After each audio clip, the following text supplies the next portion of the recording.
Bell पत्र के पत्र को तोड़ने से पहले एक नियम है कि बेलपत्र के पत्र को वृक्ष से जब तोड़ा जाता है तो सबसे पहले उसको मंत्र दिया जाता है। क्या कहा जाता है? ओम नमः शिवाय। बेलपत्र के पत्र को पेड़ पे से जब तोड़ा जाता है तो ओम नमः शिवाय का नाद किया जाता है। और बेलपत्र के पत्र में,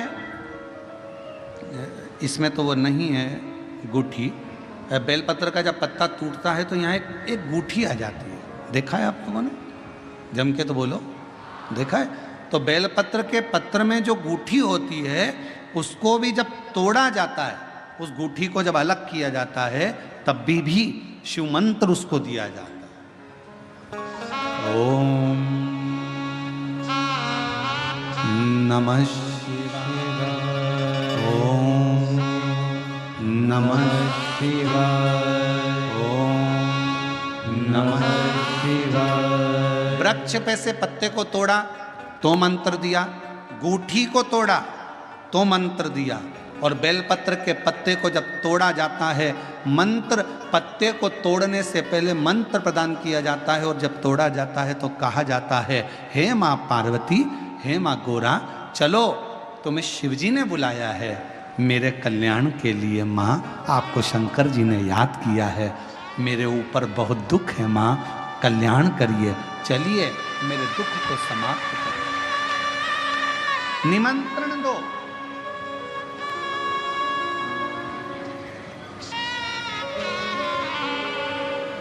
पहले नंबर पर क्या देना है बेलपत्र के पत्र को तोड़ने से पहले?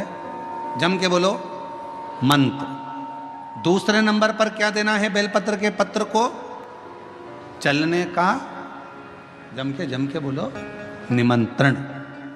माँ पार्वती जी से कहो, हे माँ गोरा, हे माँ पार्वती, हे माँ चलिए, आपको शिव जी ने याद किया है। माँ, हे माँ पार्वती, हे माँ गोरा, मेरे कल्याण के लिए, मेरे दुख को दूर करने के लिए, मेरी तकलीफ़ों को हरने के लिए, हे माँ गोरा, मेरे कष्ट को समाप्त करने के लिए, माँ गोरा, मेरा भंडार भरने के लिए आपको शिव जी ने याद किया है, निमंत्रण दो।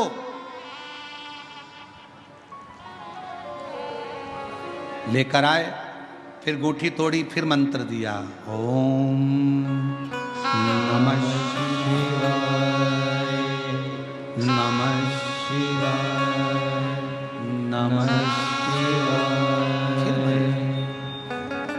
अब गुरुजी ने पूछा कि तुमने मंत्र दिया? नहीं। तुमने निमंत्रण दिया? नहीं। तो फिर तुम्हें क्या हक है कि बेलपत्र का पत्र तोड़ो? शिव महापुराण की कथा तो कितनी बड़ी बात कहती है, बेल पत्र के पत्र को सीधे पेड़ में से तोड़ कर लेकर आना चाहिए।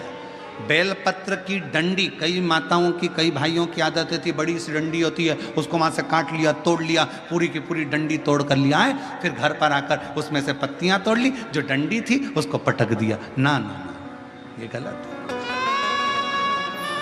ये गलत है।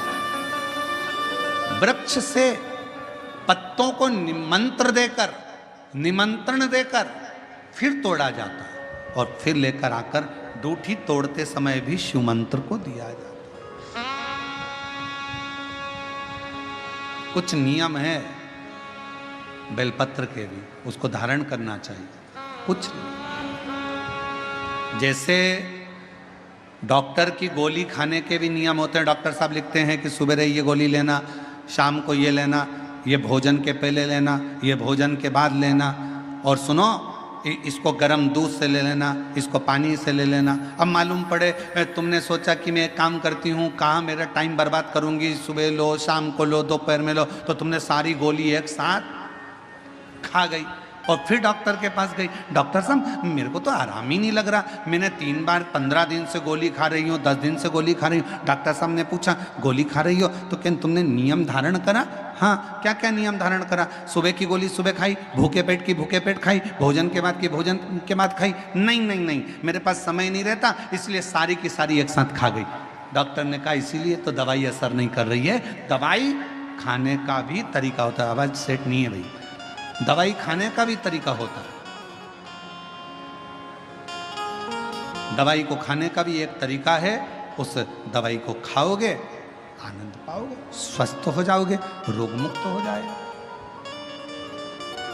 तो दवाई के खाने का भी तरीका है। उसी तरह गुरु कह रहे हैं, संत ने कहा कि तुमने गलती करी, तुमने गलती।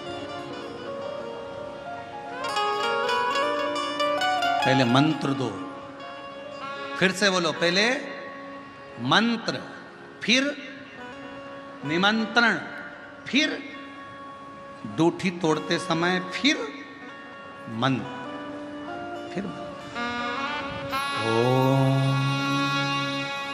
नमः शिवाय, ओम नमः शिवाय, ओम नमः शिवाय। फिर मंत्र के बाद निमंत्रण दो। माँ पा, हे माँ गौरा, साथ में बोलो, हे माँ गौरा, हे माँ पार्वती, चलिए आपको देवाधिदेव महादेव बुला रहे हैं मेरे दुख को काटने के लिए, कष्ट को मिटाने के लिए, तकलीफों को मिटाने के लिए। माँ आपको शिव ने याद किया है।